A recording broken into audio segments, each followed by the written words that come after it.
Bueno, pues yo nada más daros la bienvenida y buenos días a esta nueva jornada sobre empresa familiar, razones para valorar una empresa familiar, el por qué y cómo hacerlo.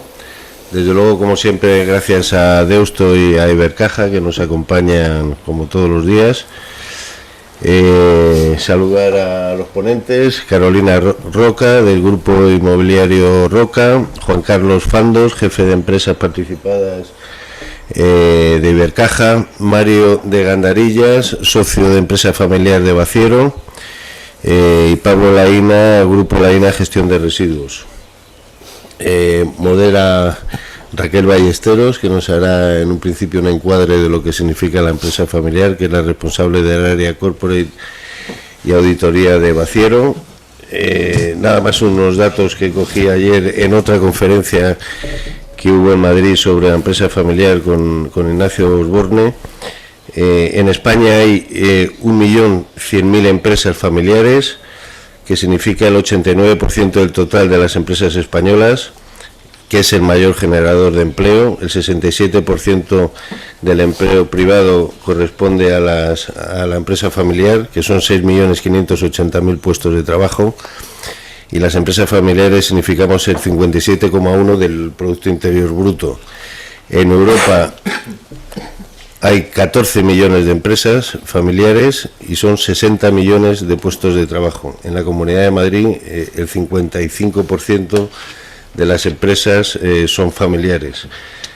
Desde luego, en la empresa, una cosa es la empresa familiar y otra la familia empresaria. Eso es lo que decía Osborne ayer. La empresa familiar engancha y compromete, y somos las empresas que mejor hemos capeado esta crisis. La esperanza media de la empresa en España está en 24 años de vida. Desde luego hay mucho más corazón en estas empresas que razón muchas veces, pero vamos directamente a que Raquel nos encuadre lo que significa la empresa familiar y ya dar paso a los ponentes. Muchas gracias y buenos días, y saludo también a los que están online. Raquel. Muchas gracias, Hilario. Muchas gracias a todos por estar aquí presencialmente y desde online, que nos estáis siguiendo. Bienvenidos a esta jornada, que yo creo que es muy interesante, porque una pregunta que es muy común y que muchas veces los empresarios se hacen es: ¿qué valor tiene mi empresa? ¿Cuánto vale mi empresa? Vamos a intentar dar algunas pinceladas de los motivos y las razones por las cuales es interesante hacer una valoración de una empresa, saber cuánto vale tu empresa, y también unas pinceladas básicas de principales métodos de valoración y qué son, ¿no? para que nos suene, antes de empezar con la mesa redonda y algunas preguntas. Lo primero que hay que tener en cuenta es que los métodos de valoración son muy subjetivos. O sea, es algo que un propietario siempre tiene que tener en cuenta, y es que no hay una objetividad ni un cálculo exacto a la hora de hacer una valoración. El componente subjetivo es básico tenerlo en mente siempre que se hace una valoración. Las razones por las cuales puede desearse hacer una valoración pues son muy distintas, ¿no? Desde un momento en el que hay una compraventa de las participaciones, de las acciones entre miembros de la familia, una concentración en una parte de la familia que está más profesionalizada, y otra que decide salir, por ejemplo. También los procesos sucesorios son muy comunes, que un fundador o una segunda generación en un determinado momento pues se vea en una situación en qué voy a hacer cuando yo no esté al frente. Y en esos casos pues hay distintas personalidades, distintos objetivos dentro de la familia, y eso va a hacer que el fundador o que la persona que vaya a dejar su legado pues quiera seguir un principio de igualdad. A lo mejor unos familiares van a continuar y otros no, con lo cual es muy importante dejar sentadas las bases de cuánto vale la empresa, para que ese principio de igualdad en el reparto pues luego sea razonable y luego no genere problemas. Para esto, por ejemplo, el protocolo familiar es una buena herramienta para tener pues ya un marco de valoración establecido y que sirva para evitar conflictos futuros. Y luego otro motivo también de la valoración pues es bueno, que hay veces que ese proceso sucesorio nos lleva a que no hay una continuidad, dentro de la familia para seguir con la empresa. Y en esos casos, bueno, pues la decisión es vender la compañía. Ahí claramente hay que saber cuánto vale nuestra empresa, porque una cosa es el sentimiento que puede tener un propietario y otra es la realidad del mercado de cuál es el valor de la entidad. Nosotros en Baciero trabajamos mucho con mandatos de venta de compañías y mucho empresa familiar que ve que no hay una sucesión natural y desea pues dar una salida para tener esa tranquilidad de que esa empresa va a continuar aunque no sea dentro de la familia. Bueno, he preparado aquí un resumencillo de los principales métodos de valoración. No pretende ser exhaustivo ni muy detallado, pero sí para tener en mente, bueno, si alguna vez os encontráis con un proceso de valoración, pues cuáles son los principales métodos y qué se tiene en cuenta a la hora de valorar una empresa. Lo primero es que cada método tiene su sentido dependiendo de qué tipo de empresa sea y en qué situación esté la empresa. No siempre todos los métodos valen para todas las compañías. El primer método son principalmente tres. El primero es el método patrimonial o basado en activos netos. Este tiene mucho sentido en empresas inmobiliarias, donde lo importante, por ejemplo, son los activos, los assets, que tienes tú en tu balance, en tu activo. O empresas que tienen, por ejemplo, muchas carteras de inversión, ahí pues, es un método muy, muy óptimo. También empresas que bueno, no tienen muchos beneficios, que están en un punto muerto, que están en proceso de liquidación también. Este es el método más común y más sencillo para este tipo de empresas. ¿En qué se basa? Fundamentalmente es cuáles son tus activos netos, es decir, todos los derechos y bienes que tú tienes, menos las obligaciones y deudas a las que tienes que hacer frente, es decir, tus fondos propios, los fondos propios que tiene tu compañía. Es verdad que esto no es tan sencillo porque hay elementos que no están en balance, entonces tendremos que ajustar ese valor ajustado. Por ejemplo, nosotros tenemos unos inmuebles en la compañía que están valorados en mi balance del año 1960 porque es cuando se adquirieron. Efectivamente hay un valor latente mucho más elevado que el que está en contabilidad. Todo eso se tiene en cuenta a la hora de hacerlo. Hay que ajustar ese valor pues para la marca que tiene esa compañía, otros intangibles como fondo de comercio, cartera de clientes. Todo eso hay que tenerlo en cuenta a la hora de hacer esa valoración de... No es solamente los fondos propios. En ocasiones todo lo contrario. A veces hay contingencias, tenemos pasivos que no están registrados en balance pero que hay que tener en cuenta a la hora de valorarlo. También hay que tener en cuenta el valor de reposición, el valor, es decir, cuánto me costaría actualizar la maquinaria que ya está muy antigua para poder continuar con la actividad. Pues todo eso también se tiene en cuenta en esta valoración.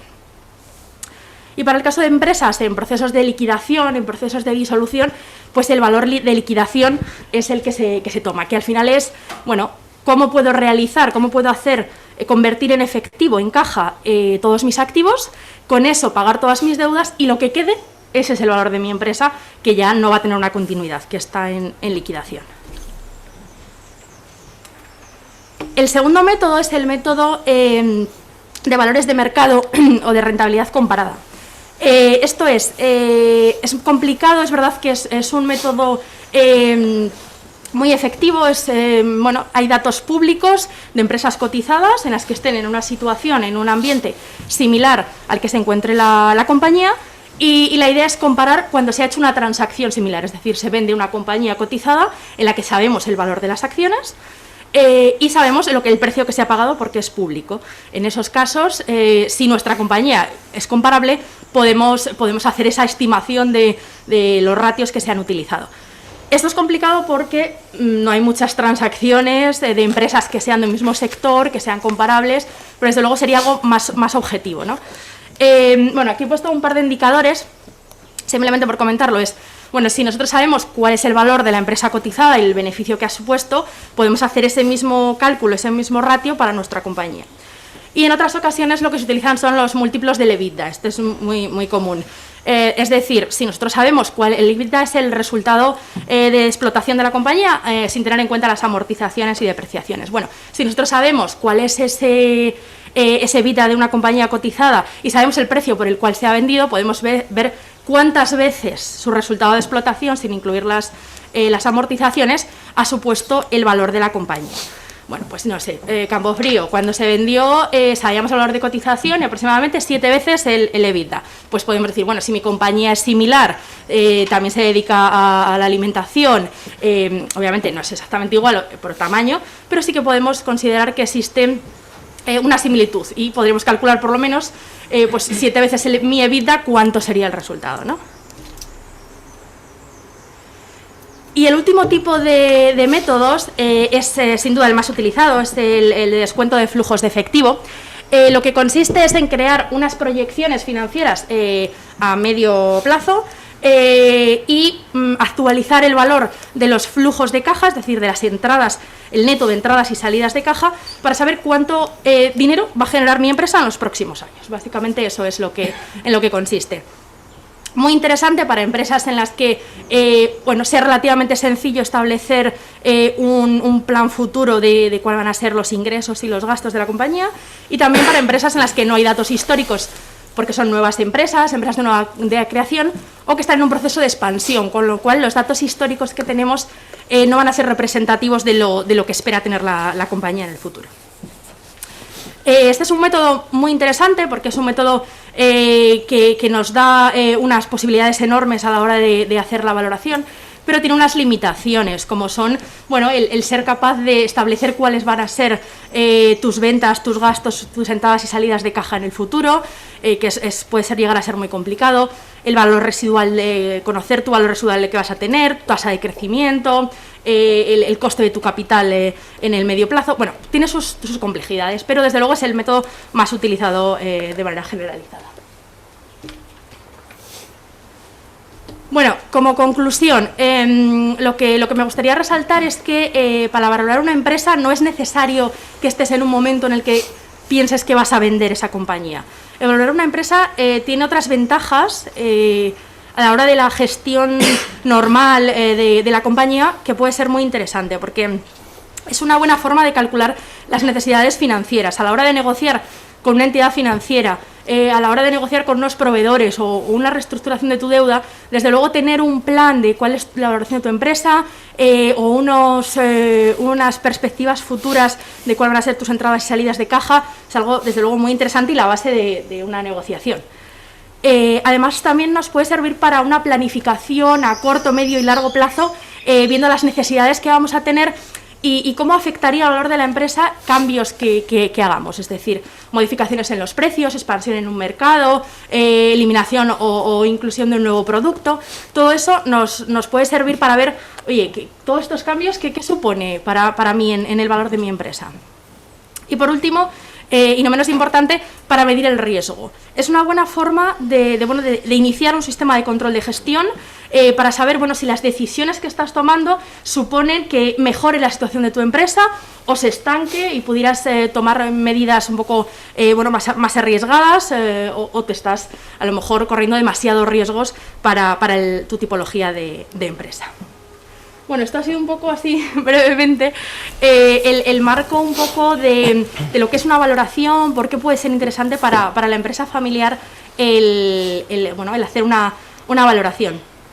Ahora, si os parece bien, pues empezamos con algunas preguntas. Si vosotros tenéis alguna pregunta, los que estáis aquí presentes, sí que no hay ningún problema para que preguntéis lo que queráis, o a través de Zoom también, el chat, podéis preguntar algo y lo transmitimos después a todos los invitados.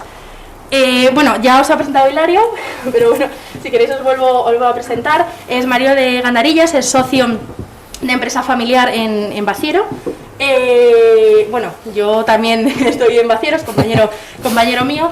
Y bueno, tiene una amplia experiencia en empresa familiar durante más de 20 años y es un experto en la materia. Luego nos acompaña también Juan Carlos Fandas, que es responsable de empresas participadas en Ibercaja y nos puede dar, yo creo, una buena visión de lo que la entidad financiera en tema de valoración y en tema de transacciones pues necesita y lo que una entidad financiera está buscando. Y luego nos acompañan dos propietarios y empresarios de empresas familiares de éxito. Bienvenidos, Pablo Laina del grupo Laina Gestión de Residuos y Carolina Roca del grupo inmobiliario Roca. yo creo que ya son, han vivido muchos, nos van a poder contar su experiencia en procesos de sucesión y de expansión de la empresa familiar y que pueden ser muy interesantes. Bueno, la primera pregunta que quería haceros, y yo creo que a todos, porque todos os vais a poder dar vuestra opinión, es sobre, bueno, una pregunta obligada, ¿no? Estamos como con mascarilla, todos muy separados aquí. ¿Cómo estáis viviendo esta pandemia, este COVID-19 en las compañías? ¿Cómo lo estáis viendo, en las vuestras o en las compañías que tenéis alrededor? ¿Y qué previsiones manejáis a corto y medio plazo? ¿Qué queráis? Si quieres, Mario, empieza tú. Bueno, en primer lugar, buenos días y gracias por la invitación. En relación a este tema, lo que yo he visto en los clientes con los que llevamos mucho tiempo trabajando es que al ser empresas que están poco endeudadas y que la forma de tomar decisiones está concentrada fundamentalmente en la generación accionista que en ese momento está en un consejo de administración o en un consejo de familia, lo que hemos visto es que han sido capaces de tomar decisiones muy rápido y en cierto modo alejarse un poco de la burocracia de otros grandes corporativos que a lo mejor poner en marcha nuevos procedimientos, bueno, pues ha llevado su tiempo y les ha hecho perder oportunidades, ¿no? Y luego, por otro lado, de cara a la protección de los trabajadores, no tanto por el tema del COVID, sino en general la propia filosofía de la empresa familiar es proteger mucho a sus recursos humanos, ¿no? Y en ese sentido sí nos ha llamado la atención el enfoque que en algunos temas ha sido paternalista, con la idea de no perder talento, de proteger a las personas y con una vocación de enorme comprensión hacia los trabajadores, con lo cual yo creo que en este sentido los empresarios familiares sí nos han dado una cierta lección de cómo gestionar los recursos humanos y cómo tomar decisiones muy rápido en un contexto donde yo creo que nadie sabía muy bien y a veces sabemos muy bien qué hacer, ¿no? Entonces yo creo que en este caso el ser empresa familiar ha sido una enorme ventaja frente a otras empresas que a lo mejor se supone que son más profesionales pero mucho más burocráticas. Esta es un poco la sensación que yo tengo. Nosotros hacemos análisis económicos trimestralmente, bueno, mensualmente, pero trimestralmente hacemos publicaciones y si os parece podemos compartir unos datos de este último informe que ha salido recientemente. El 2020, como todos sabemos, ha sido el peor año en décadas en términos económicos. Evidentemente no ha sido el peor año en décadas por una crisis estructural como pudo ser la de 2008, sino que ha sido algo coyuntural, pues se ha parado la actividad pues para intentar contener esta pandemia, lo que nos hace ser ciertamente optimistas de cara al futuro, porque la mera reactivación de la economía, como se está viendo ahora, va a hacer que todo fluya de una manera rápida. Esto ocurrirá en las grandes empresas, en las pequeñas empresas, en las empresas familiares, en las pymes, en los autónomos.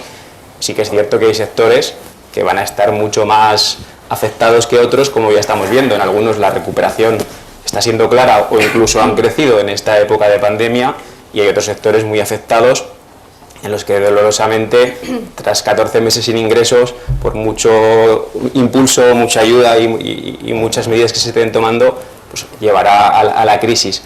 Pero la parte positiva es que la reactivación económica, por su propio peso, va a hacer que todo fluya, que hay otro tipo de medidas, como van a ser estos fondos europeos de los que tanto se habla, que van a ayudar en gran medida a que la actividad se recupere en mayor medida, y que este 2020 no tenemos que olvidar que en los sectores que han funcionado bien o en los sectores que han seguido generando ingresos ha generado un ahorro, y este ahorro, en cuanto la actividad se recupere, pues volverá al mercado y hará que todavía con más fuerza se recupere la actividad. Estos parámetros, estas hipótesis que estamos trabajando son para todos los sectores y para todas las empresas, independientemente de que sean familiares o no. Sí que es cierto que la empresa familiar, no quiero decir que todas las empresas familiares tengan un tamaño reducido, pero muchas de ellas son de tamaño reducido, son pymes o pequeñas empresas, que van a tener alguna dificultad mayor para acceder a estos fondos europeos. La actividad se recuperará para todas, pero por su tipología, algunas están menos profesionalizadas, pues van a tener una dificultad mayor que otras para llegar a estos fondos europeos y a estos estímulos. Pero bueno, es labor de todos, y los que estamos aquí y de toda la sociedad, pues intentar que esto no sea así y ayudarles en su recuperación. Totalmente. Bueno, pues, Pablo. yo, por nuestra parte, desde la experiencia propia ¿Le puedes dejar? Bueno, pues desde la experiencia propia de la empresa familiar, pues nosotros al ser una empresa pequeña familiar, pues bueno, coincido con Mario en lo que es la empresa familiar, la agilidad sobre todo a la hora de tomar decisiones, buscar alternativas y la rápida respuesta que hay, lo que hay menos burocracia, como bien decía. Y bueno, efectivamente pues la crisis ha afectado mucho a todos los sectores, a unos más que otros apenas lo han notado, pero en la gran mayoría de los sectores se ha notado mucho. Y bueno, dentro de esos sectores, el que tiene empresa familiar dentro de ese sector que ha sido afectado, pues la rápida respuesta en buscar soluciones, buscar dentro de lo que es el propio negocio alternativas, buscar ingresos de otra manera. También lo que hace mucho es el riesgo que asumimos las empresas familiares, que con nuestros fondos propios, con nuestros propios bienes personales avalamos las empresas, pues claro, te hace tener ese miedo extra que lo que te hace es buscar soluciones rápidas e inmediatamente. Para un futuro, pues hombre, se ve que hay buena respuesta de los mercados, poquito a poco se va recuperando, las empresas van cogiendo poco a poco menos miedo, se está empezando pues a ver más movimiento y todo esto lo que hará es que en breve tiempo, más a corto que a largo plazo, pues empieza a haber una recuperación que la empezaremos a notar pues en todos los sectores, aunque haya muchos afectados que les costará ponerse al día, pero bueno, poquito a poco pues creo que se irá consiguiendo. Fenomenal. Sí, bueno, yo coincido con todo lo que se ha dicho aquí, ¿no? Realmente la empresa familiar tiene esa peculiaridad de ser más ágil, más rápida, a la vez más prudente y en estos tipos de tsunamis como el que nos ha caído encima, yo creo que esto es como la extinción de los dinosaurios, ¿no? Cuando te viene algo muy gordo, los grandes quizá tienen menos capacidad de reacción y son los pequeños roedores, ¿no?, los que realmente consiguen salvar pues eso, el gran tsunami que nos ha llegado. Yo, desde el punto de vista de mi empresa, lo cierto es que como pertenezco al sector promotor-constructor, casi no habíamos terminado de salir del anterior gran tsunami, ¿no? Realmente, además, esta crisis sanitaria que ha devenido en crisis económica, yo diría que somos uno de los sectores menos afectados, ¿no? Realmente sufrimos un escaso parón de actividad de 15 días, las obras las tuvimos paradas exclusivamente 15 días, nos preocupaba mucho qué iba a suceder con la confianza a la hora de rescisión de contratos de todo aquel producto que teníamos en curso y lo hemos estado monitorizando no solo desde la empresa sino desde las asociaciones y la respuesta está siendo buena, no se ha producido rescisiones de contratos. Y otra cosa que nos preocupaba muchísimo, que era la subrogación de la deuda, la entrega final de las viviendas que teníamos en curso. Nos preocupaba mucho vivir un déjà vu con las entidades financieras de no subrogaciones, pues porque lógicamente había cambiado la solvencia de nuestros clientes, ¿no? Un 30% de nuestros clientes han pasado a estar en ERTE, uno de ellos, cese de actividad. Pues no, tengo que decir que las entidades financieras aquí han arrimado mucho el hombro y se están produciendo las subrogaciones, aun incluso con esos flexibilidad de criterios de solvencia. Entonces, yo ahora digo, mira, cuando voy a COE o cuando voy a CEIM, llevamos años siendo el patito feo, ¿no? Y ahora, pues sinceramente se me encoge el corazón cuando veo otros sectores lo terriblemente mal que lo están pasando. Entonces, desde ese punto de vista creo que hay que incidir mucho en lo que habéis tocado del tema de fondos europeos y extrapolando un poco lo que ha pasado con los créditos ICO, ¿no? O sea, creo que nos tenemos que centrar en que la empresa familiar, con los datos que nos has dado al principio, es fundamental para el tejido productivo del país y no se puede quedar fuera de los créditos ICO. La PYME, mi empresa familiar, se ha quedado muy fuera. Los créditos ICO no se han utilizado no han llegado, no han sido totalmente permeable ese canal para llegar al último que tenía que llegar, ¿no? Lo mismo sucede con los fondos de recuperación europeos. Es fundamental que no se quede para 10 empresas grandes, 20 PERTES que se realicen y que no tenga esa permeabilidad. Porque yo, como vengo, mi empresa, venimos de distintas crisis, mi empresa tiene 50 años de antigüedad, pero realmente la del 2008 ha sido la más dura que hemos vivido. Visto lo visto, con una crisis de ese nivel, que yo creo que esta va a ser superior, porque en términos de PIB ya lo está siendo, cuando se destruye el tejido productivo cuesta muchísimo recuperar, o sea, no es de un día para otro. Entonces que hay que evitar destruir ese tejido productivo, porque nosotros destruimos el tejido productivo promotor-constructor hace 10 años y no hemos conseguido recuperarlo. Entonces, creo que es fundamental centrarnos en eso, en que verdaderamente las pymes y las pymes familiares tengamos mucho que decir. Y de hecho, yo ya hago también desde nuestra asociación, desde la Asociación Nacional de Promotores Constructores, hemos presentado un PERTE, un macroproyecto tractor a COE, que es muy vertebrador e incluye mucho a las pymes, tanto promotoras como todas las subcontratas, porque tiene mucho tejido productivo. Vale, pues muchas gracias por vuestra visión de la crisis y lo que esperáis, ¿no? Que yo creo que todos somos bastante optimistas con lo que esperamos que pase.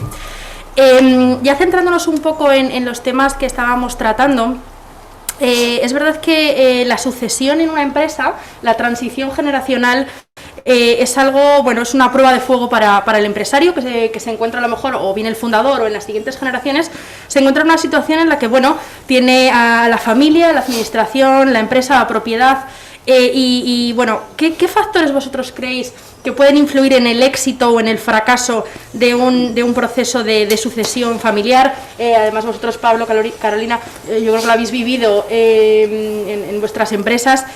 ¿Cómo creéis que puede, bueno, que puede influir una valoración en la empresa familiar o en general para que sea un éxito o un fracaso esa sucesión?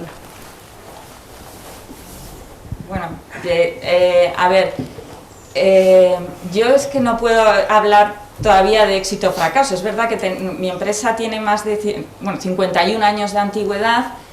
Somos tercera generación, pero somos falsa tercera generación, porque la empresa se inició con mi abuelo, pasó a mi padre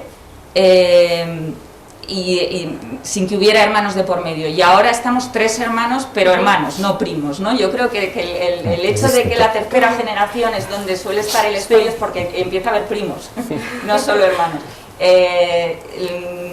Pero lo cierto es que la peculiaridad también, que yo creo que hace más fácil en nuestro caso la transición, es que los 3 hermanos somos la propiedad y estamos en la gestión, que también no hay que equilibrar, ¿no? Eso de parte de la familia que está en la gestión y parte que no. Somos 3 hermanos con formas de gestión, cada uno, pero muy unificada, es decir, tenemos criterios y la toma de decisiones muy unificada. Entonces, no hemos llegado todavía a ese momento al que tenemos que llegar. Hemos iniciado la elaboración de un protocolo familiar, pero es verdad que lo iniciamos hace tiempo y nos hemos quedado un poco estancados con tanto tsunami, ¿no? Pero sí, me parece crucial el tener una valoración de la empresa y sobre todo la toma de decisión, que a mí me da mucha pena pensarlo, pero creo que cuando se salta esa tercera generación y cuando hay que externalizar la gestión. Yo soy una firme convencida de no externalizarla, porque creo que hemos optimizado muy bien la gestión y los resultados de nuestra empresa estando la propiedad en la gestión, pero creo que es verdad que es cierto que cuando ya llega ese desequilibrio, ¿no?, entre los herederos, de si unos están en la gestión, otros no, unos se dedican, otros distintas formas de verlo, pues quizá lo lógico sea que por un lado la propiedad y haya un comité ejecutivo o un CEO, ¿no?, y externalizar esa gestión. Y es muy importante, yo creo, esa valoración. Yo creo que el kit de la cuestión es la valoración de la empresa, que yo creo que es harto complicado. Es cierto que hay muchísimos, los criterios que habéis expuesto son muy lógicos pero entiendo que es que cada empresa es un mundo, cada sector es un mundo, y dentro de cada sector cada empresa es un mundo. Bueno, pues nosotros estamos en la misma situación, que de momento somos, lo podemos considerar segunda generación, pero primera, porque bueno, la compañía la inició nuestro padre, pero a la vez con los hijos. Y bueno, estamos los 3 hermanos también, somos 3 hermanos, pues metidos en la gestión y en producción, estamos en todas las áreas, pero sobre todo es la confianza que haya entre todos los socios de la compañía. En el momento que no hay confianza, pues creo que cuando llegase ese momento de traspasar la compañía, de venderla, si se diese el caso, pues lo más importante es que se estén todos de acuerdo, que haya confianza entre todos y principalmente pues valorar todas las cosas en concordancia con todos los socios.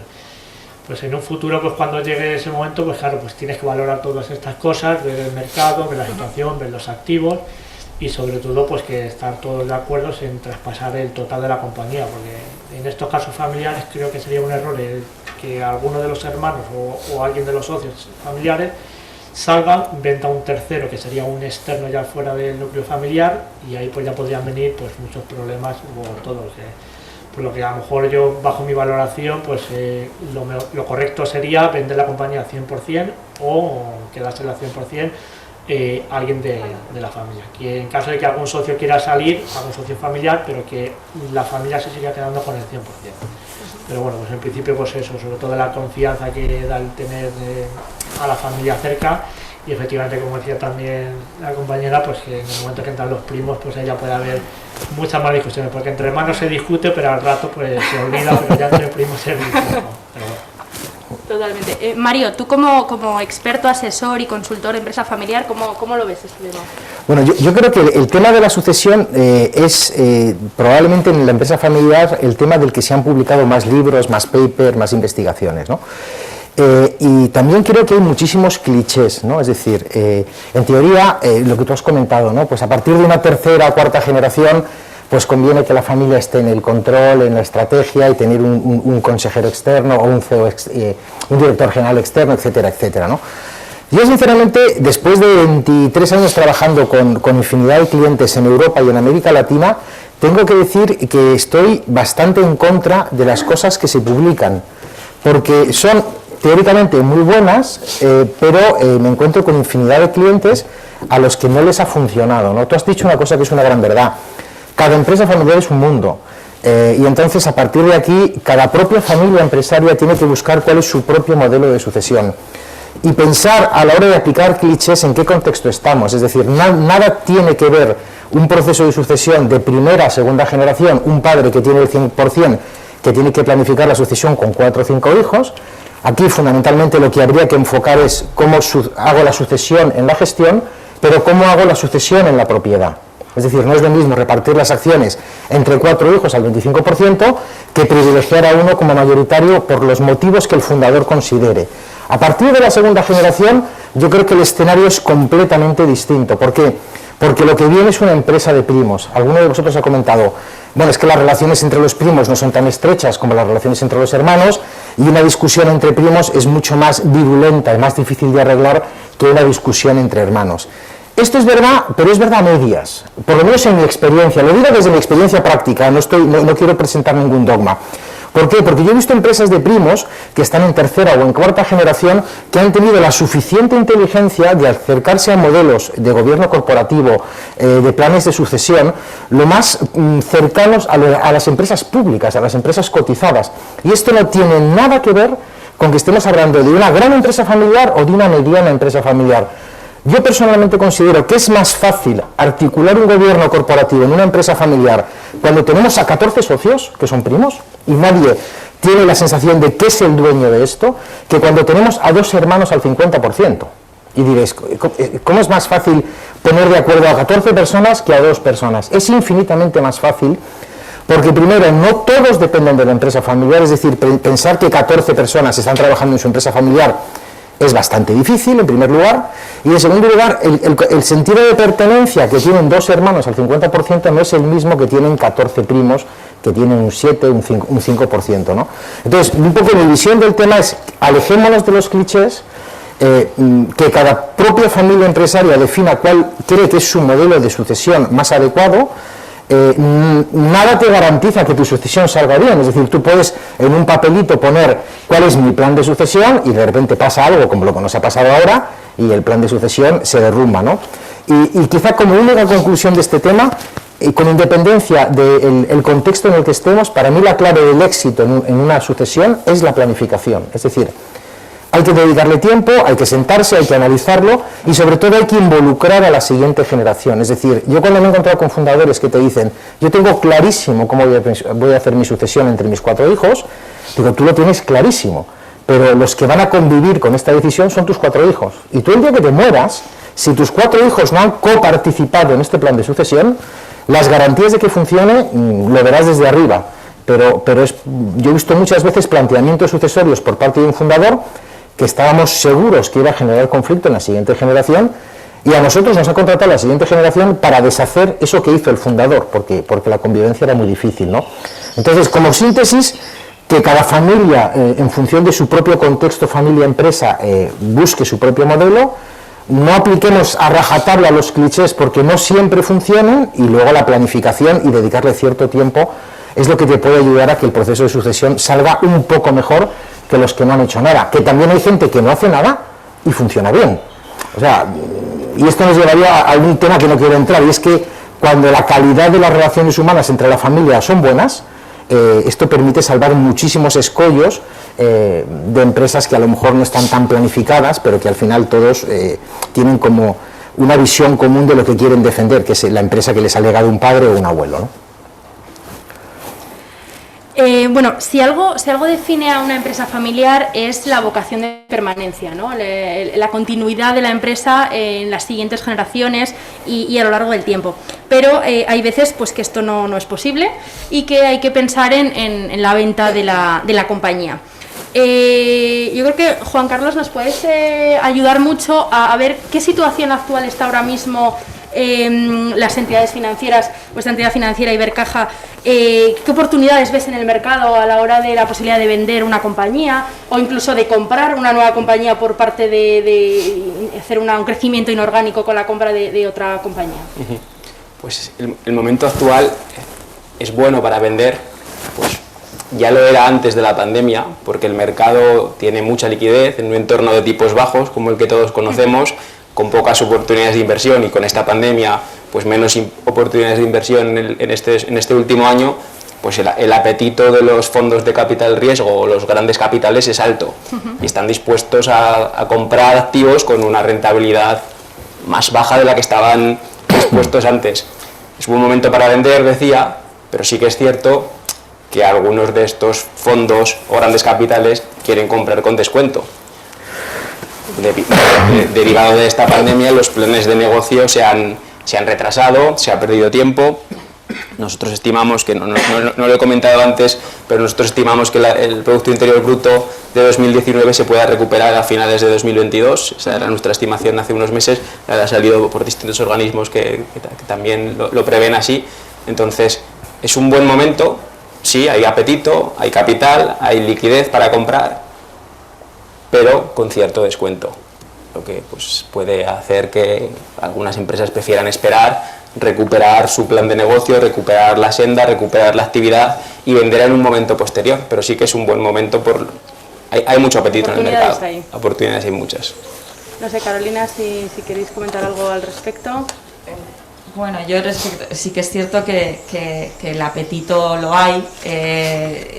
Yo además, insisto, por ser sector inmobiliario llevo viviendo ese apetito desde hace 10 años.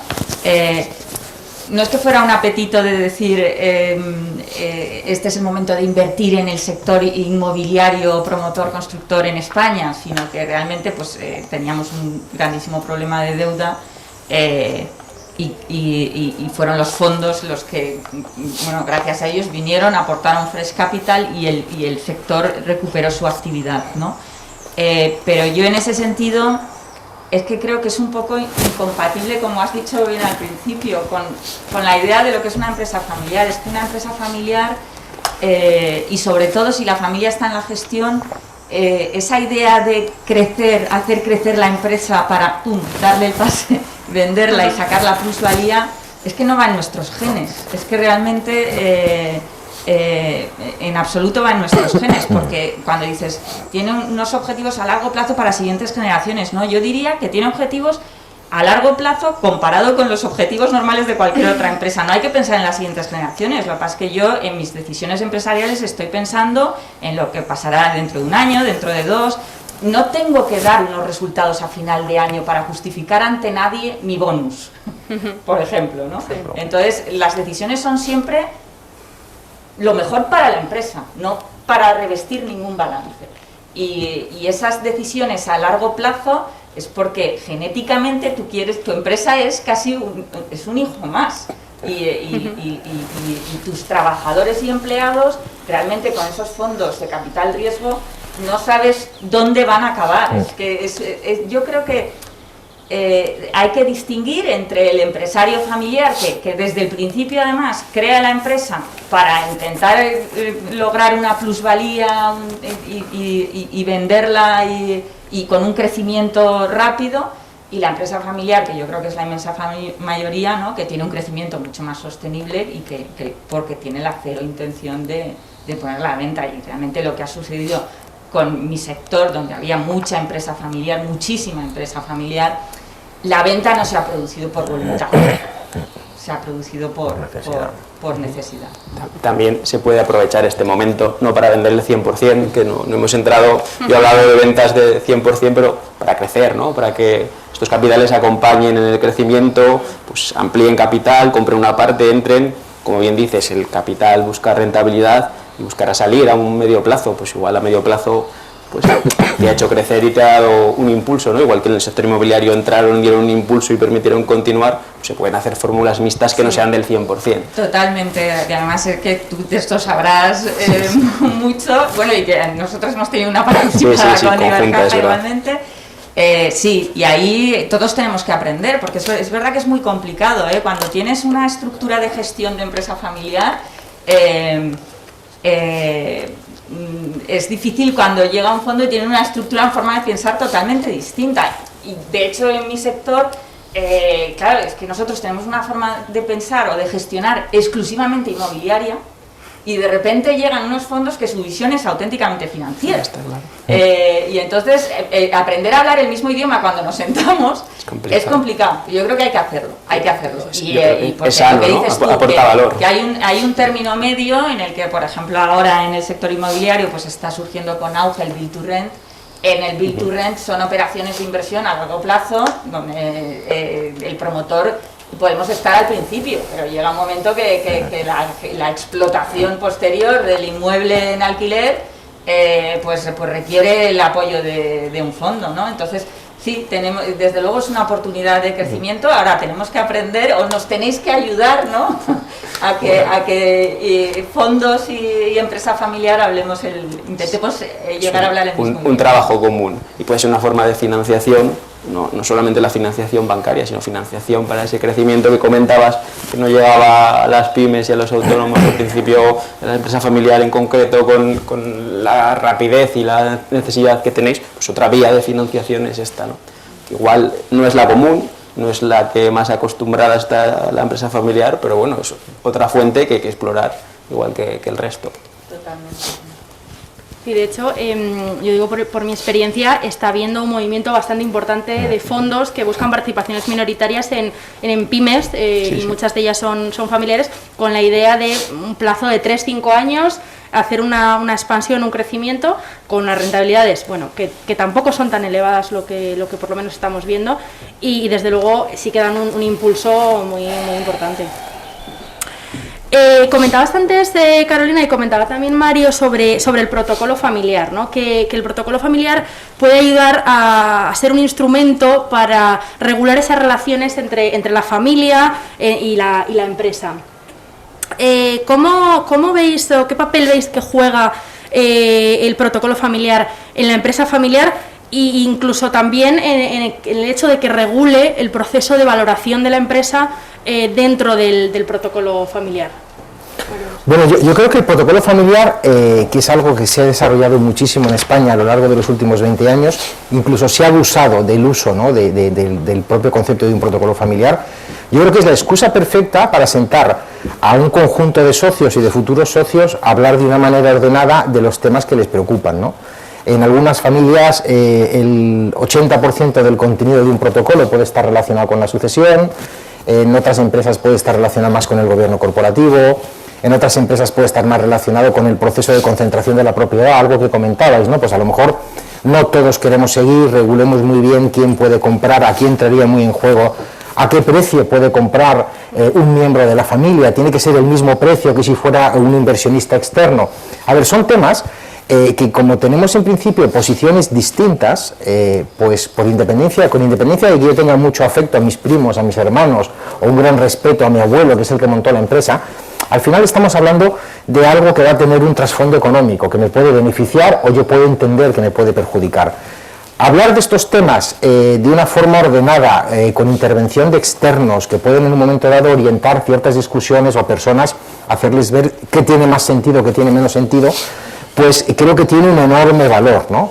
¿Por qué? Porque al final seríamos todos capaces de pactar un conjunto de reglas que respondan a nuestras necesidades. Yo no soy partidario cuando la gente dice, no, yo necesito un protocolo familiar. Yo la pregunta que hago es, ¿tú qué quieres regular?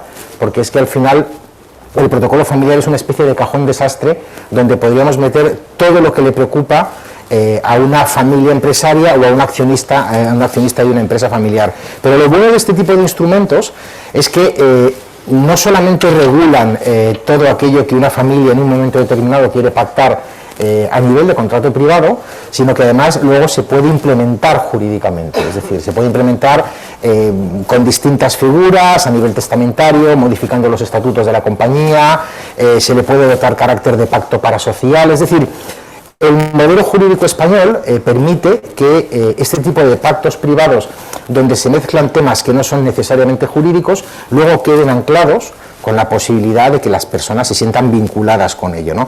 Porque yo me he encontrado, por ejemplo, con familias que han desarrollado este tipo de asesoramiento, lo han dejado en un cajón y cuando alguien no ha cumplido lo pactado, pues se les ha quedado un poco a todos cara de tonto, ¿no? Y esto que pensábamos que, bueno, no solamente se trata de llegar a un acuerdo, sino que se trata de jurídicamente hacerlo vinculante en la medida en que sea posible. Y si hay algún tipo de norma que no es jurídicamente vinculante, porque no podemos atarla, pues que realmente la familia lo sepa desde el día 1. Yo me he encontrado con infinidad de clientes que te dicen, queremos que la familia política se quede fuera de la empresa. Esto supongo que todo el mundo lo habrá oído hablar, que la familia política es el cáncer de la empresa familiar.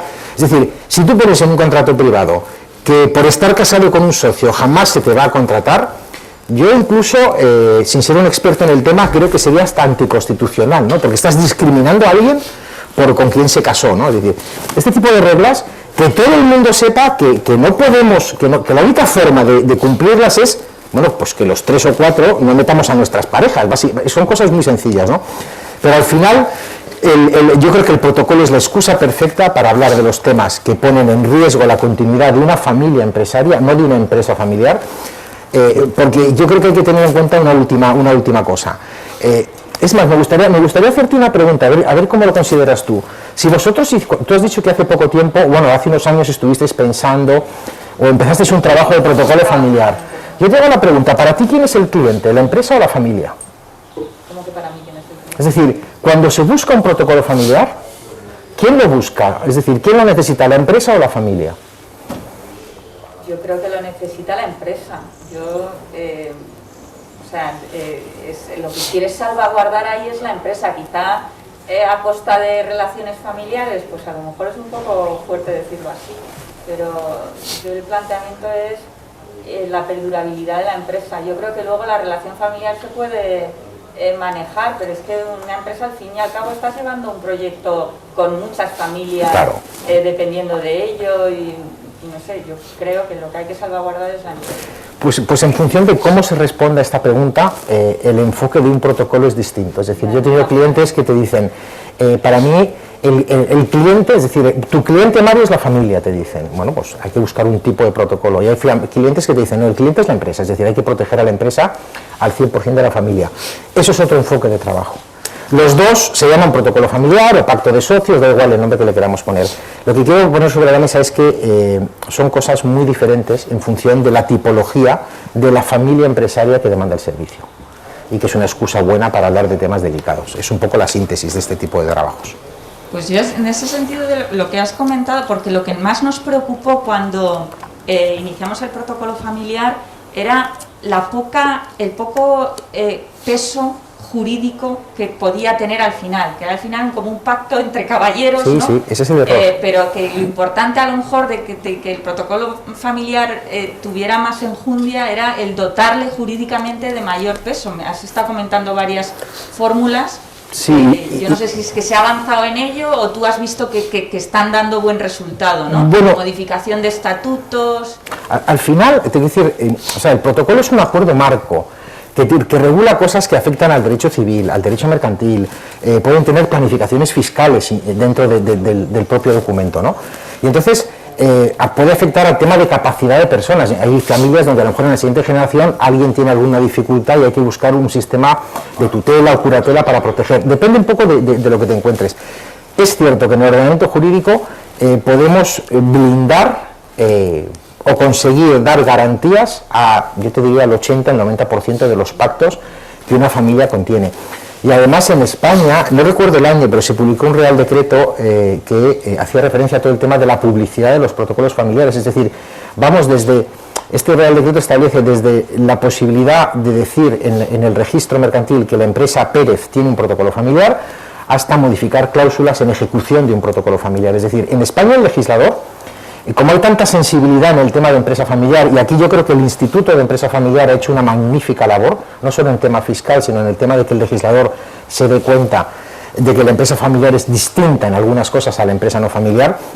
El ordenamiento jurídico nos ofrece muchísimas cosas que podemos aprovechar.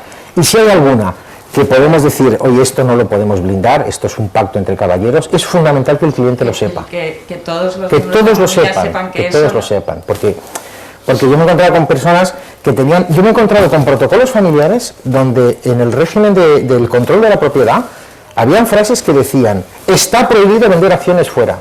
Las acciones son por definición un título libremente transmisible. Esa cláusula, por mucho que te hayan asesorado, es nula de pleno derecho. Es decir, puedes poner trabas, puedes poner órdenes de adquisición preferente diferentes por grado de parentesco, puedes poner plazos largos que dificulten la salida, pero al final, si yo soy socio de una compañía, ni mis socios me quieren comprar, ni la compañía quiere comprar en autocartera, y yo consigo colocar mi 30% fuera, nada me lo puede impedir. Entonces yo creo que por eso he dicho al principio que ha habido mucho abuso en el ejercicio de ejecución de protocolos familiares, y que también yo creo que personas que no manejaban muy bien los conceptos han asesorado a las familias de forma errónea, ¿no? Entonces yo creo que merece la pena revisar las cosas que se han hecho, porque a veces te encuentras con pactos que no tienen ningún sentido, ¿no? Lo que pasa es que el cliente no lo sabe. Es un poco mi conclusión de este tema.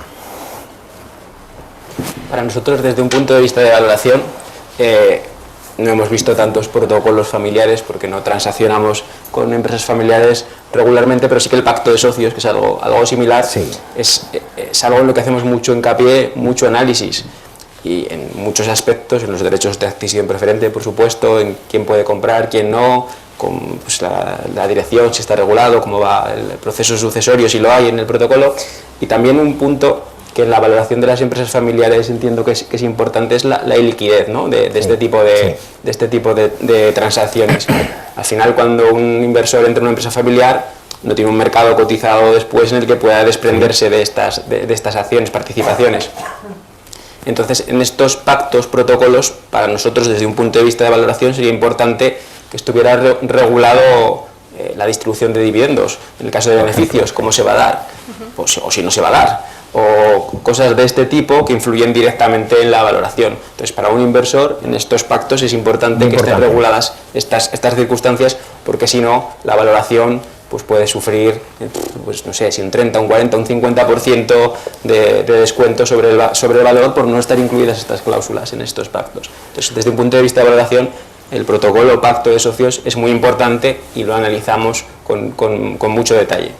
Sí, me gustaría comentar una cosa, es decir, el tema del dividendo, yo no lo he comentado antes, es fundamental, pero tú, por ejemplo, has dicho que en vuestro caso estáis los tres en la gestión. Imagino que los tres tenéis un sueldo, con lo cual conceptualmente dices, bueno, yo tengo un medio de vida, ¿no?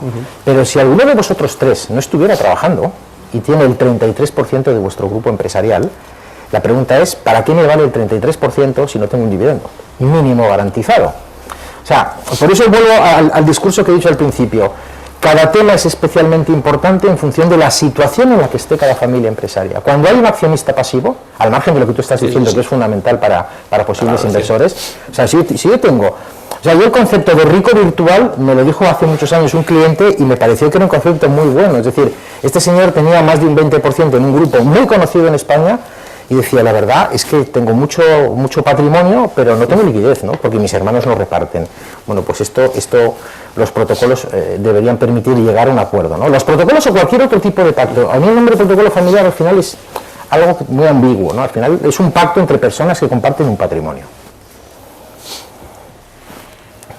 Bueno, vamos a hablar ahora de conflictos, ¿no? La existencia de conflictos es algo que vivimos día a día y en el seno de una empresa, y más en una empresa familiar, pues puede tener repercusiones muy significativas, ¿no? Se mezcla un poco lo profesional con lo personal, con lo familiar. Entonces, en vuestra experiencia, ¿qué soluciones veis a este tipo de situaciones, de conflictos?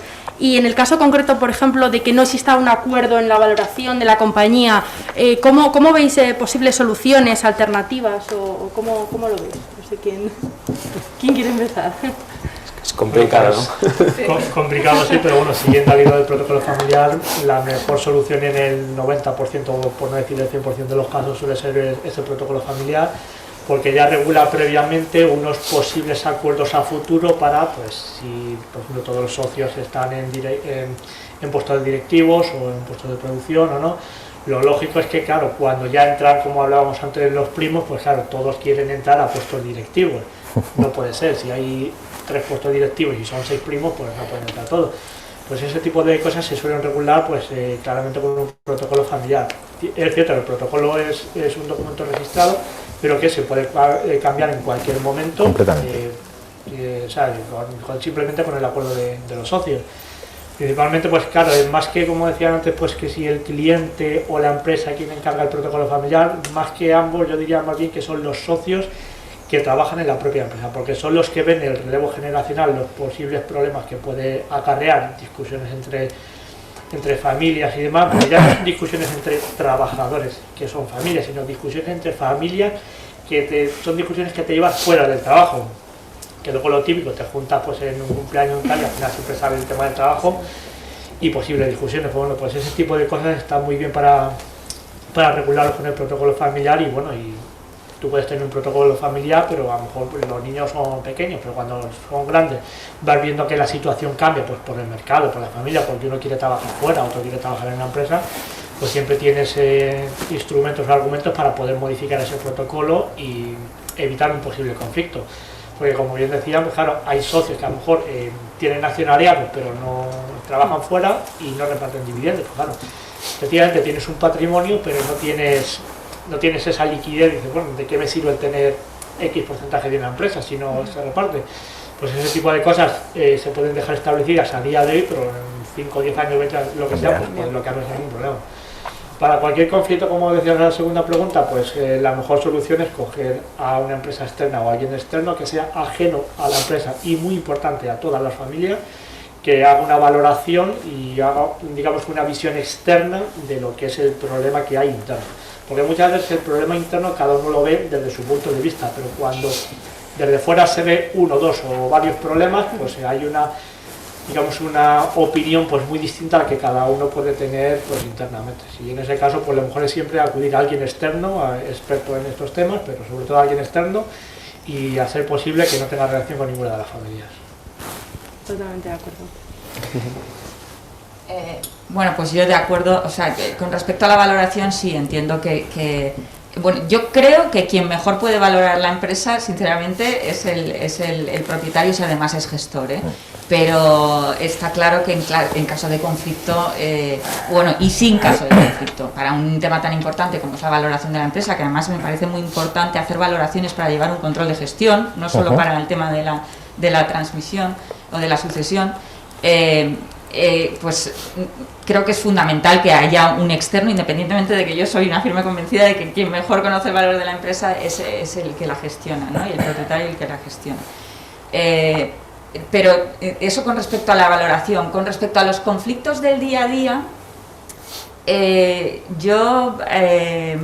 la verdad es que yo creo que es una de las cosas más complejas, la gestión del día a día. Ya no estoy hablando de las decisiones que al fin y al cabo es una, ¿no? La decisión de la sucesión o de la venta de la empresa. Estos son todos los días, ¿no? Tenemos que tomar decisiones de forma consensuada porque somos la propiedad y la gestión.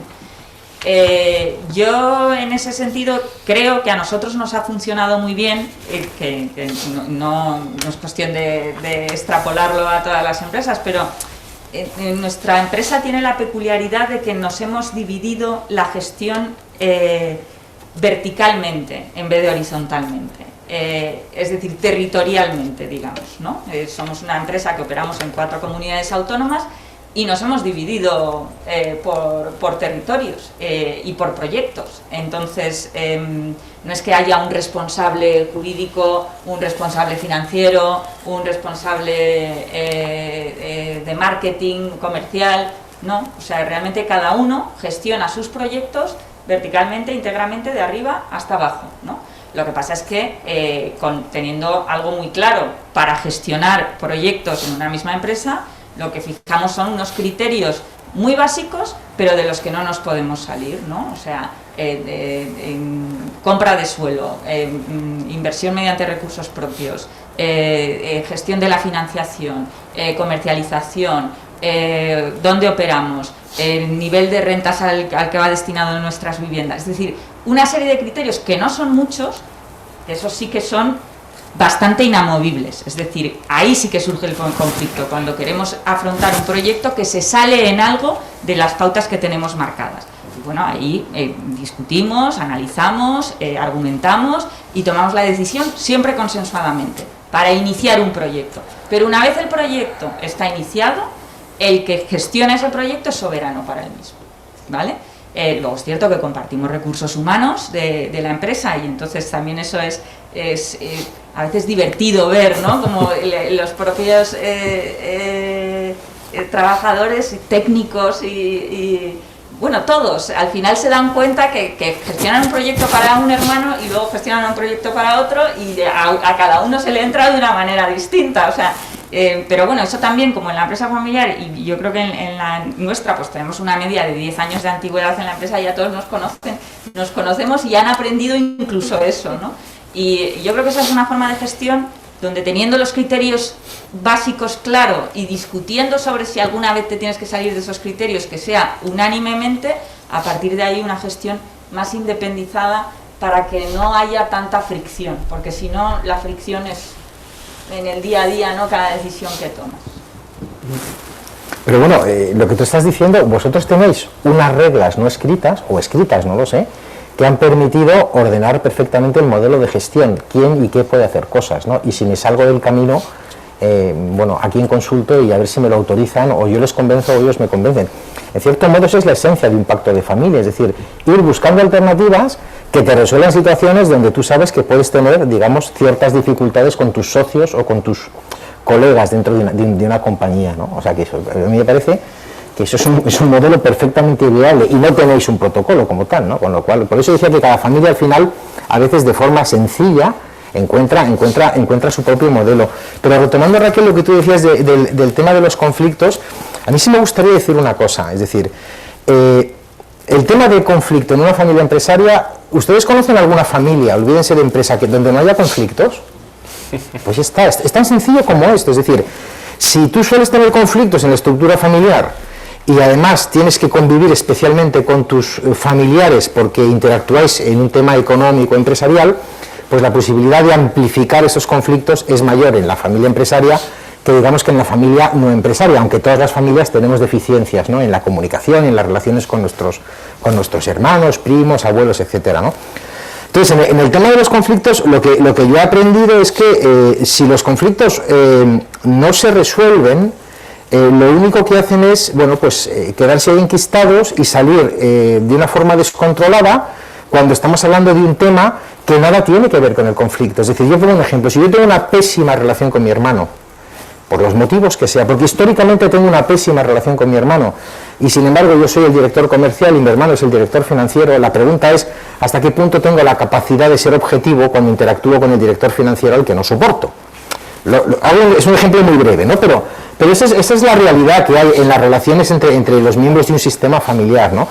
Entonces, cuando te encuentras con este tipo de cosas, realmente lo que hay que intentar es ver cuál es el origen de ese conflicto y ver hasta qué punto estas dos personas van a poder seguir trabajando juntas o no, porque hay situaciones que no tienen solución. Es decir, hay dos personas, yo he visto familias que son compatibles y familias donde son incompatibles. Entonces, tu obligación como asesor es decirles, señores, ustedes no pueden seguir juntos. Es decir, no quiero decir que no deban seguir juntos en el accionariado, pero en el día a día ustedes no deben seguir juntos, porque el tema ni protocolo, ni asesores, ni coaching, eso no va a funcionar.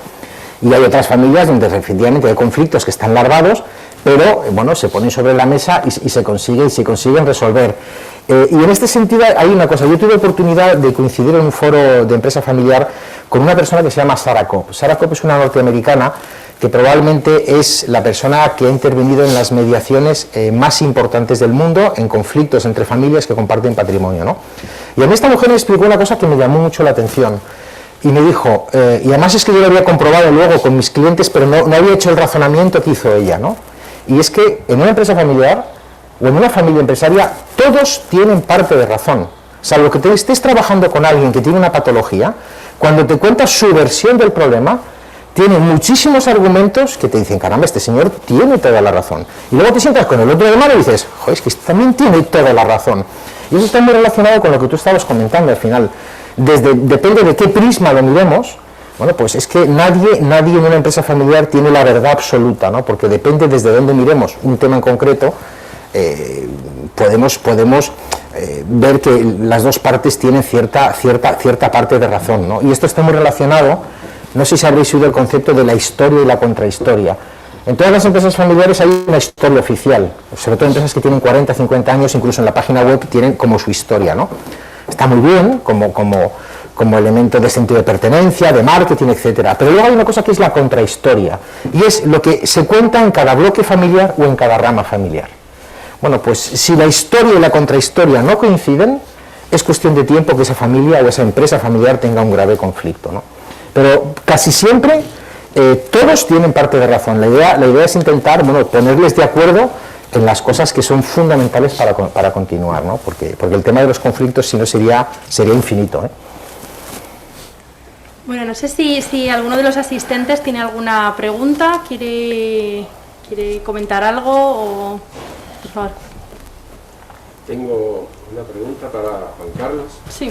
Y una para todos. Así le oyen mejor. Gracias. Tengo una pregunta para Juan Carlos y otra para todos. Muy bien. Para ti en particular, después del paseo que nos dio por la metodología de valoración, Raquel, me quedé con la curiosidad de que en el último método, en el del valor actual neto del flujo de fondos de caja libre, que es el más utilizado vosotros, ¿cómo evaluáis esa famosa tasa de riesgo tan complicada en general?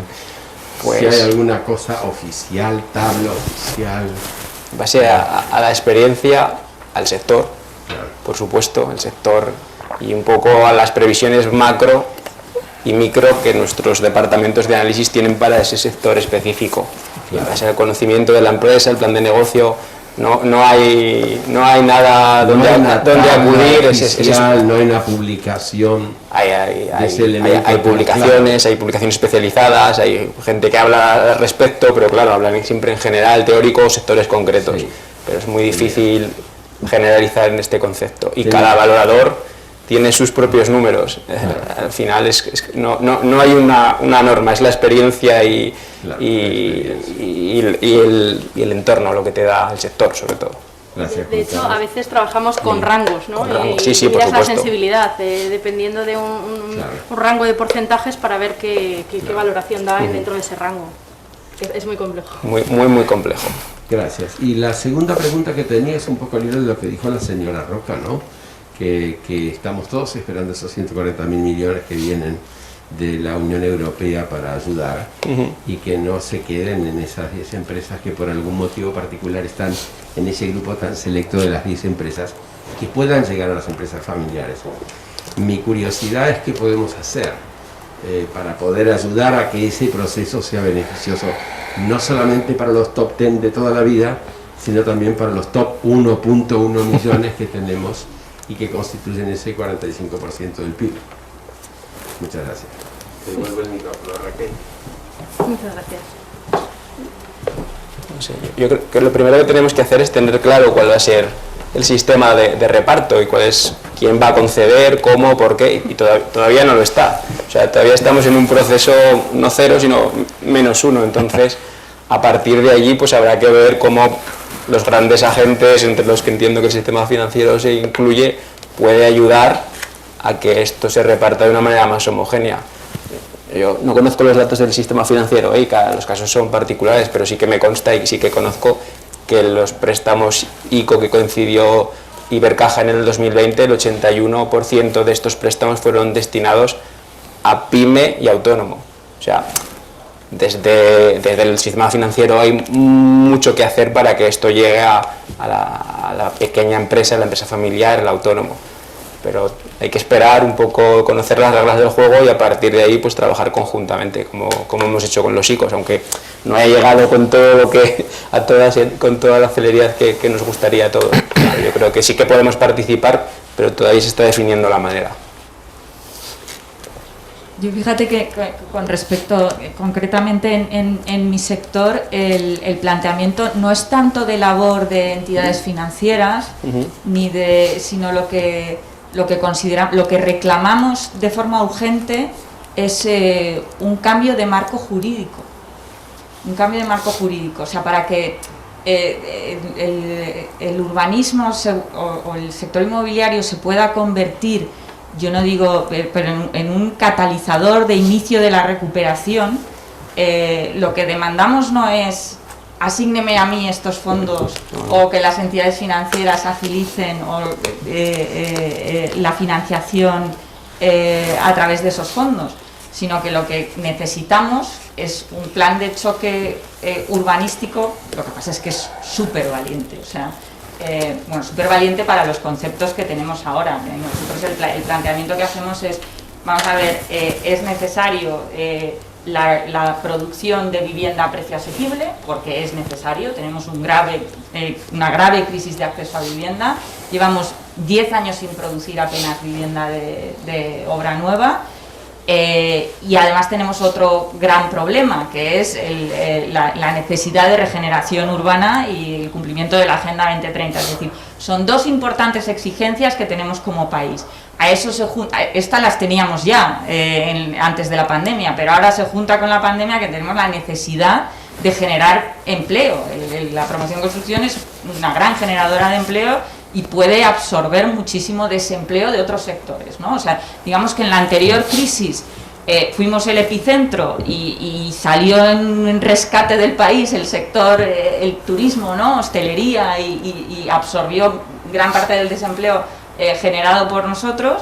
Pues ahora nos toca a nosotros, y yo creo que es como cerramos el círculo. Se necesita la regeneración urbana, se necesita producción de vivienda a precio asequible para acabar ya con esa crisis de acceso a vivienda de las clases medias y de los jóvenes, y además se genera empleo. Entonces nuestra propuesta es, estamos dispuestos en estos 6 años de implementación de los fondos europeos, la producción de 250.000 viviendas a nivel nacional, a precio asequible, regeneración urbana con todas las medidas de eficiencia energética y calificación energética A, y la generación de 300.000 puestos de trabajo sostenidos en el tiempo. ¿Qué necesitamos para eso? No necesitamos los fondos.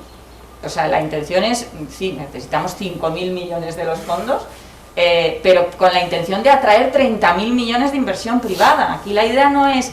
Yo creo que los fondos no están hechos para... Llegan, ¡boom!, los consumo, no, están hechos para catalizar la atracción de inversión privada en un 1 a 5. Si yo utilizo 5.000 millones de fondos europeos, tengo que ser capaz de atraer 30.000 millones de inversión para esa producción de 250.000 viviendas, que además es algo muy vertebrador y muy de pyme, porque la construcción, en España no hay grandes constructoras, nosotros somos promotoras constructoras, y en tono el mea culpa, no hemos sabido hacer un tejido profesionalizado, sino que todas las constructoras, grandes, pequeñas y medianas, lo que hacemos es subcontratar hasta el último clavo que ponemos en la obra. O sea, no tenemos mano de obra en nuestras empresas más que técnicos. Todo lo demás es subcontratado, es un gran tejido de pymes que destruimos a costa de recuperar, pero yo creo que estamos en el momento de hacerlo, y para eso todo eso no necesitamos los fondos, necesitamos un plan de choque urbanístico. O sea, necesitamos que el urbanismo deje de estar tan encorsetado. Necesitamos la posibilidad de que haya cambios de uso rápidos de suelo, para poder, sobre suelos finalistas que están inutilizados, que era industrial y dotacional, terciario y tal, y ahí ya no cabe industria, cabe tal, hagamos ahí esas viviendas. La rehabilitación y regeneración necesita un cambio muy valiente legislativo, porque si no, no salen los números. Tiene que haber incrementos de edificabilidad, que eso, el que no es del sector, no, pero dentro del sector, eso es yuyu, políticamente de eso no se ha podido hablar en la vida. Y cuando hablas es un incremento de un 20%, no señores, necesitamos un 1 a 5 también de incrementos de edificabilidad para verdaderamente hacer una regeneración urbana que nuestras ciudades necesitan. En fin, que todo esto rollo es para decir que no es tanto la forma de distribuir los fondos, sino la voluntad política que haya de cómo se tienen que gestionar esos fondos y los valientes cambios normativos que yo creo que necesitan, y que es una lástima, pero creo que digamos que con el equilibrio de partidos, ¿no?, que hay en los gobiernos, pues es complicado. Sí, había dos preguntillas por ahí.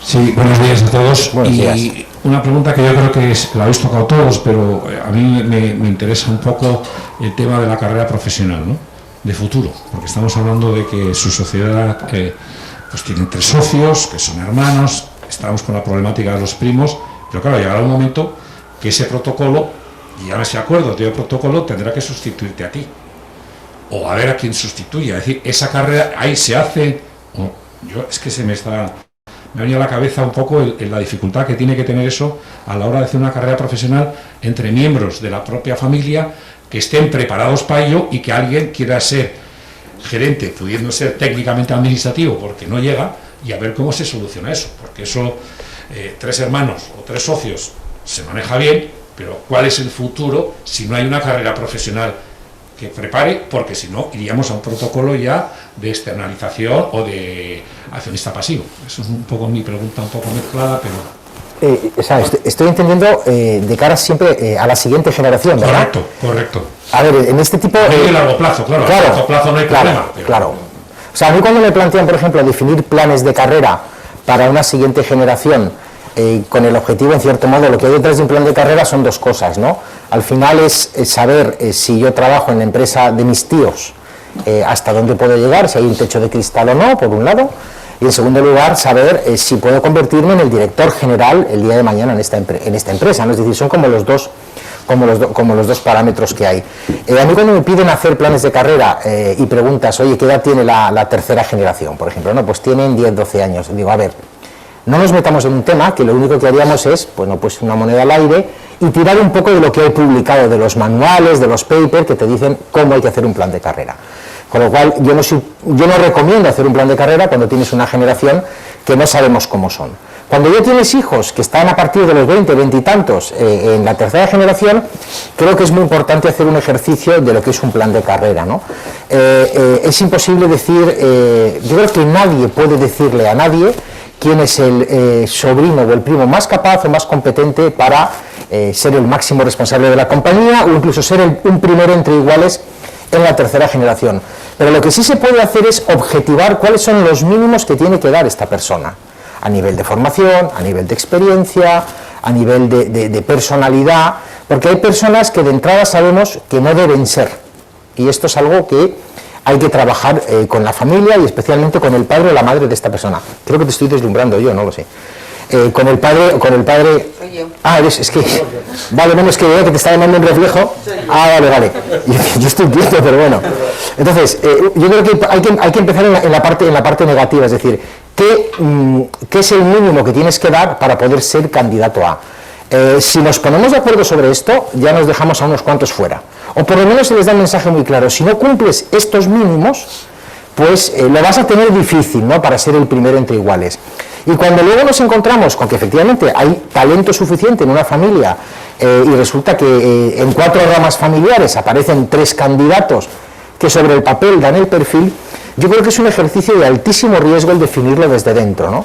Entonces, si realmente todo el mundo tiene claro que de los 3 tiene que ser uno, es un poco como lo que tú decías de la valoración. No nos compliquemos la vida, será Pepito el que tiene que ser. Si realmente nos encontramos con que, bueno, pues hay 3 personas muy válidas, pues desgraciadamente habrá que sacrificar talento, ¿no? Y aquí, a mí una cosa que me ha funcionado mucho es acudir a empresas de recursos humanos externas, ¿no? Donde al final tú defines un puesto, defines lo que necesita una compañía y pones a la familia a competir con personas de fuera. Por supuesto, claro, esto es, hay que hacerlo bien, no hacerse trampas. Lo que quiero decir es que si yo contrato una empresa de selección y le digo, búscame un puesto de director general o adjunto a una dirección general para el día de mañana ser el director general, y quiero que me presentes a 7 candidatos, ¿vale? Y yo te digo, pero estos 3 son mis sobrinos. No, de entrada ese mandato está mal, es decir, si hacemos una prueba con gente externa independiente, tenemos que evitar el dar esta información. Por eso es muy importante que se acuerde quién y cómo contrata al externo en un proceso de selección. Porque al final un plan de carrera, yo conozco infinidad de firmas que se han gastado un dineral en Headhunter, que han contratado a una persona brillante y no ha encajado en la organización. ¿De acuerdo? Entonces, bueno, ¿qué pasa? ¿Que el candidato era malo? No lo sabemos. Entonces, al final estamos diciendo que si hay alguien de la familia que va a ser un primero entre iguales, cuando tenemos una competencia abierta para esto, lo mejor es externalizar el proceso, pero hacerlo bien. Y por supuesto que ellos 3, si en la hipótesis que he dicho son 3 los posibles candidatos, sepan perfectamente cuáles son las reglas del juego. Yo creo que un tema muy peligroso es tan peligroso no tener ningún talento en la familia como tener demasiado talento. Ese es el gran problema. Es decir, si tú tienes 5 candidatos muy potentes, es un conflicto grave, porque hay que sacrificar a uno. A mí el modelo yo lo he encontrado con modelo de codirección. Cuando yo me reúno con un padre que tiene, o con un tío que tiene varios hijos y sobrinos, y en todos te aparece la tarjeta adjunto a gerencia, solo con que te den esa tarjeta, ahí hay un problema de sucesión y de liderazgo brutal. No puede haber 5 adjuntos a gerencia. O sea, conceptualmente, es decir, te va dando pistas, pero al final, un poco en síntesis, descartemos a las personas que no dan un perfil mínimo razonable para la compañía, y si seguimos además con una tensión porque hay varios candidatos, la mejor manera es externalizarlo. Porque a ver quién le dice a un padre que su hijo y su hija no es el adecuado. O sea, que te lo diga tu hermano o tu primo, pues digamos que esto es una tensión, ¿de acuerdo? Entonces, yo creo que es la mejor manera de hacerlo. No es fácil, ¿eh? No es fácil. No es fácil, pero bueno. El problema es cuando, por ejemplo, la familia, en siguiente generación, no habría esa capacidad para poder liderar entre esos 3 socios a alguien que pudiera ocupar la posición, por lo cual el concepto del accionista gestor sería accionista pasivo, que es lo que hay nosotros. Claro, es una difícil decisión. Es una difícil solución, pero es decir, yo creo que no hay que confundir el concepto de accionista pasivo en lo que es gestión con accionista pasivo pero activo en el gobierno. Es decir, tú puedes no estar en el día a día de tu compañía, pero ser una persona que desde un consejo de administración o desde un comité ejecutivo, como lo queramos llamar, estás en las grandes decisiones estratégicas y estás controlando una cosa que es muy importante, que es lo que nosotros llamamos el nivel de riesgo. Sea director general, un miembro de la familia o un externo, es decir, los que se juegan el dinero son los propietarios. Entonces hay ciertas decisiones que cuando superen un nivel de riesgo, un umbral de nivel de riesgo, esto tiene que autorizarlo los mejores representantes de la familia. Entonces hay fórmulas que te permiten no estar en el día a día de la compañía, pero sí controlar tu compañía. Claro, siempre y cuando los 3 o 4 accionistas que estén en una junta de consejo de administración, pues hablen el mismo idioma y tengan un perfil y una experiencia profesional, digamos, parecida. Es decir, no puedes meter a alguien que no ha terminado el colegio con uno que ha hecho un máster en el IES, porque hablan idiomas distintos, ¿no? Entonces eso hay que tenerlo en cuenta. Teníamos una última pregunta al fondo.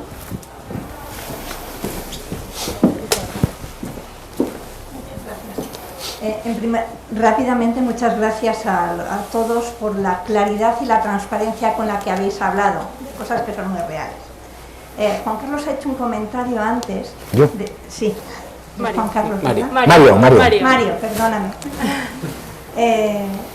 Comentando que cuando hay conflictos, cuando la materia prima no da, y has hecho el comentario de ni mentoring ni coaching es suficiente. Yo soy socia fundadora de una empresa de coaching y me sorprende mucho, y quiero que me digáis qué explicación le encontráis, que cosas que en todas las empresas se entienden, cuando hay una dificultad de comunicación, una dificultad para armonizar una visión, se contrata coaching de equipos. Sin embargo, esto es rarísimo en las empresas familiares, cuando considero que sería la herramienta perfecta, porque los socios o los directivos se pueden ir y no pasa nada, pero en una empresa familiar te vas y sigues siendo el primo o sigues siendo el hermano. Entonces has llegado al final de, si no ha funcionado nada, ruptura, pero me gustaría saber qué es lo que veis de los medios, mediación, coaching. ¿Por qué se es tan resistente desde las empresas familiares a utilizar esas herramientas que pueden facilitar la conversación? Mira, si quieres, te respondo de una forma muy concreta, ¿no? Yo durante 10 años estuve enfocando el tema de asesoría a la empresa familiar como abogado. Yo estudié Derecho, soy abogado y bueno, de estas cosas acabas aprendiendo, ¿no? Y yo me di cuenta que éramos capaces de hacer magníficos protocolos, contratos, pactos parasociales, pero que pasaban dos cosas. O no los cumplían, o el día que había que firmar en el notario alguien no se presentaba. Y yo decía, pero ¿cómo es posible? Si está todo hablado, está todo perfecto y tal, ¿no? Y entonces te quedaba un poco cara de tonto y dices, oye, llevo trabajando 8 meses con este señor y no aparece en el notario y encima no nos ha dicho por qué no viene, y toda la familia enfadada y tal. Y entonces, bueno, investigando un poco el tema, encontré que había una práctica relacionada con la psicología y la psiquiatría, que es la terapia familiar. Yo estuve 4 años estudiando terapia familiar en un centro en Madrid, era el único abogado que había allí, mis compañeros eran psicólogos, psiquiatras, trabajadores sociales. Es más, el primer año, cuando yo apliqué para hacer este máster, no me admitieron, por ejemplo, que para qué quiere un abogado estar en terapia familiar, ¿no? Y era un poco porque yo decía, esto del enfoque jurídico está muy bien, pero es el final, no es el principio. Y entonces ahí estudiamos muy bien lo que es una familia funcional de una familia disfuncional. Cuando estamos hablando de familias funcionales, cualquier tipo de asesoramiento relacionado con abogados, coaching, mentoring, son viables. Cuando estamos hablando de una familia disfuncional, mi conclusión es que no funciona. Es una impresión, es una reflexión personal. ¿Por qué? Porque hay temas que están tan enquistados que realmente lo único que puede funcionar ahí es que la interacción entre las personas en conflicto desaparezca. Es decir, esto es como intentar resolver un divorcio donde ha habido abusos, maltratos, de todo, con técnicas de coaching. No. Es un poco lo que he visto. Al paso previo, a las familias funcionales, que por lo menos desde mi visión, y puedo estar totalmente equivocada, son más reacios a este tipo de métodos que facilitarían la conversación que cualquier otra empresa en donde no hay esas relaciones personales. Estoy de acuerdo contigo, yo he distinguido funcional de disfuncional. En la disfuncional mi experiencia es que no funciona. En las familias funcionales, ¿por qué hay tanta resistencia? Porque hay una cosa que es un refrán, que los trapos sucios se lavan en casa. Y esto nos violenta mucho. Entonces, cuesta muchísimo que una familia empresaria le dé paso a un tercero para hacer ciertas dinámicas, ciertas técnicas grupales, porque nos expone, ¿no? Y como tú bien dices, luego tenemos que seguir viéndonos en la cena de Navidad. La resistencia va por ahí. Pero no digo que no funcione, ¿eh? Yo también aportaría una resistencia. Es cierto que piensa, o sea, que te cuesta exponer tus trapos sucios en la familia. Pero también yo creo que es un poco intrínseco a las dinámicas de una empresa familiar. O sea, una empresa familiar, generalmente pyme, pues como hemos dicho al principio, es muy ágil, muy rápida, muy veloz, y estás en continua toma de decisiones. Mira, por ponerte un ejemplo, para la toma de decisiones también es cierto que en la empresa familiar es donde menos se utiliza la consultoría. O sea, ¿por qué? Porque yo no necesito para exponer mis ideas que vaya refrendado por la firma de una de las Big Four, para decir, oye, aquí me salvo, porque como me lo ha firmado esta, pues yo... Es un planteamiento distinto. Entonces, lo mismo extrapolado al coaching, pues es algo que no entra en tu timing diario. Lo ves, y yo creo que es fundamental, creo que sería muy positivo. Pero creo que nos falta, además, quizá eso en las asociaciones de empresa familiar, en ADEFAM, de la que soy miembro, deberíamos estudiar, y ADEFAM hace el esfuerzo, y la verdad es que en eso es muy formativo y muy... Que sí, que la empresa familiar debemos abrirnos a ese tipo de... Porque en las familias funcionales sí que funcionaría muy bien, pero por genética nos cuesta, por dinámica de gestión y por... Yo recuerdo cuando cuando iniciamos el protocolo familiar, claro, cuando le contamos a mi padre que es que el paso 1 era ir reuniéndonos 1 a 1 con un psicólogo, decía, pues ¿esto qué es? Que no tenemos tiempo, no, o sea, cada uno a lo suyo, que esto no tenemos tiempo para estar cada uno aquí reuniéndonos, o sea, si nos cuesta cuadrar en la agenda tal, no, genéticamente la empresa familiar no le da la importancia que yo creo que tiene, pero bueno, yo creo que poco a poco con la labor de las asociaciones, pues conseguiremos introducirlo, porque creo que es muy positivo. Sí. Bueno, se ha hecho mucha labor de sensibilización, yo creo que hace 20 años esto era ciencia ficción, ¿no? Y hoy en día la mayoría de las familias empresarias conocen y saben cómo utilizar estas cosas, ¿no? O sea, se ha avanzado mucho gracias un poco a ADEFAM y a todas las territoriales que hay en España, ¿no? Del instituto. Creo que había una última pregunta, sí.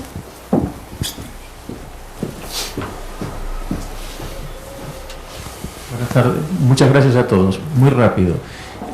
Ha habido dos posturas. Yo creo que hay una que es la empresa familiar y otra es la familia empresarial. Y eso quedó claro en dos principios. Yo le pregunto al panel o a quien sea, siempre he tratado de separar consejo de empresa familiar de consejo de administración, donde la empresa familiar pueda dirimir conflictos y ser independiente del concepto de gestión de empresa, alcanzando. Nosotros hablamos de valoración. Cuando yo veo una empresa que tiene una estabilidad en un consejo de familia, para mí vale el doble. Nada más que eso. Gracias. Desde luego, te digo una cosa, yo creo que el concepto del consejo de familia es el gran desconocido en todo el mundo de la empresa familiar. Mucha gente te dice que tiene un consejo de familia y realmente no tiene un consejo de familia. Es decir, si tú eres capaz de armar un consejo de familia que tenga una posición, que cumpla dos funciones fundamentales. Primero, información de dónde está mi compañía en cada momento. Y en segundo lugar, control patrimonial. Yo puedo no saber nada de construcción, pero si tengo el 33% de tu empresa y soy médico, hay ciertas cosas que me tienes que preguntar y que me tienes que vender para que yo te diga sí o te diga que no. Lo que pasa es que montar consejos de familia en estructuras familiares pequeñas no tiene sentido, porque pues, seríamos las mismas personas que estamos en un consejo, en otro consejo. Para mí el consejo de familia tiene mucho sentido desarrollarlo a partir de una tercera, una cuarta generación. Es decir, meter en el consejo de administración a los miembros de la familia más idóneos para dirigir, fijar la estrategia y supervisar la gestión, y establecer unos representantes de los accionistas, que no es una junta de accionistas, o sea, ahí no tiene que estar toda la familia, un poco para liderar cuál es la posición patrimonial, financiera de cada rama familiar. Pero no se hace tanto, porque la gente no entiende muy bien el concepto, o porque quizá los consultores no hemos sido capaces de explicarlo bien. O yo he visto también aplicar consejos de familias a empresas de primera generación, un padre con 3 hijos. A ver, es absurdo, porque es que no vamos a crear una inflación orgánica, somos los mismos en todos los sitios. Eso tampoco funciona, ¿no? Pero yo estoy de acuerdo contigo, es decir, un consejo de familia potente. Y además, por ejemplo, yo he tenido la oportunidad de trabajar en España y en México con empresas familiares cotizadas que tienen un porcentaje en bolsa y un porcentaje bajo el control de la familia. Esto lo controla una cosa que se llama consejo de familia, porque la empresa cotizada es pública y tiene un consejo de administración donde puede haber gente de la familia, porque tienen a lo mejor un 20 o un 30% del accionariado bajo el control de este consejo de familia que ha designado a alguien, pero el resto de los consejeros está conforme a lo que dice la legislación de empresas públicas. Hay consejeros independientes, en defensa de los minoritarios, etcétera, etcétera. Y realmente los que tienen el control es el consejo de familia, ¿de acuerdo? O sea, pero hay que montarlo cuando realmente es necesario, ¿no? Y no crearlo por crearlo. Eso es un poco el aprendizaje que yo he tenido. Fenomenal. Bueno, nos preguntan desde el chat si la presentación la vamos a circular, así que no hay ningún problema, lo enviaremos a todos los asistentes, así que no se preocupen. Bueno, pues para finalizar, dar las gracias a los que presencialmente han venido, a los que nos han visto online.